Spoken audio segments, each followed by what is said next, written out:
Mechanism করে কোনো কিছুর একটা ম্যান্ডেট আদায় করা, যেমন আপনি এখন জাতীয় পার্টির কথা বললেন যে জাতীয় পার্টিকে প্রধান বিরোধী দল বানানোর একটা মেকানিজমের কথা শোনা যাচ্ছে।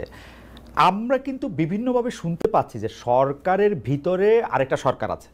আমরা এরকমও শুনতে পাচ্ছি যে গোয়েন্দা সংস্থাগুলি যারা শেখ হাসিনার সময়ে অ্যাক্টিভ ছিলেন তারা এখনও অ্যাক্টিভ আছেন, বিশেষ করে ডিজিএফআইয়ের কথা বলা হয়। কিন্তু আমরা তো দেখি ডিজিএফআই তো সরকার প্রধানকে রিপোর্ট করে, সেনা প্রধানকে না।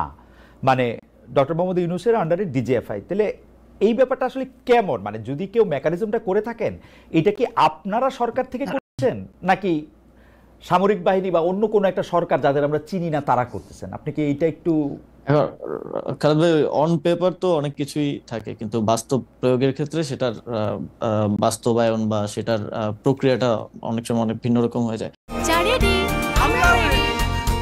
চা মানে লাইফটা ভরপুর, চা মানে ইস্পাহানি মির্জাপুর। আসলে 5ই আগস্টের পরে এখানে শেখ হাসিনা থাকা অবস্থায় যেমন ক্ষমতার কেন্দ্র ছিল শেখ হাসিনা এবং আওয়ামী লীগ রাজনৈতিক দল হিসেবে, 5ই আগস্টের পরে তো ক্ষমতার কেন্দ্রগুলো অনেক অনেক দিকে ভাগ হয়ে গেছে। এখন তো সরকার একমাত্র ক্ষমতার কেন্দ্র না, যেটার আমি মনে করি যে এই ঘটনা প্রবাহে অনেকের অনেক ভুল ছিল এবং সেই ভুলগুলোর জন্যই দেখা গেছে যে এই ক্ষমতার এই কেন্দ্র বিভাজিত হয়েছে। রাজনৈতিক দলগুলো একটা এখন ক্ষমতার কেন্দ্রে আছে, কারণ হচ্ছে সরকারের যে কোনো পলিসি ডিসিশন, বিগ ডিসিশন রাজনৈতিক দলগুলোকে ছাড়া নেওয়া যাচ্ছে না, তাদের সাথে বোঝাপড়ার ভিত্তিতে, ঐকমত্যের ভিত্তিতে নিতে হচ্ছে। এখানে মিলিটারি একটা ক্ষমতার কেন্দ্র হয়ে উঠেছে 5ই আগস্টের পরে, যেটা 5ই আগস্টে আমাদের রাজনৈতিক দলগুলো সেই ম্যান্ডেটটা ক্যান্টনমেন্টে গিয়ে দিয়েছেন বলে আমি মনে করি। এবং এই এই কমপ্লেক্স সিচুয়েশনের কারণে যে এই যে অন পেপার যেরকম আছে যে ডিজিএফআই প্রধান উপদেষ্টাকে রিপোর্ট করবে, কিংবা যেটা যেভাবে চলা উচিত অন পেপার সেটা সেভাবে তার আসলে চলছে না।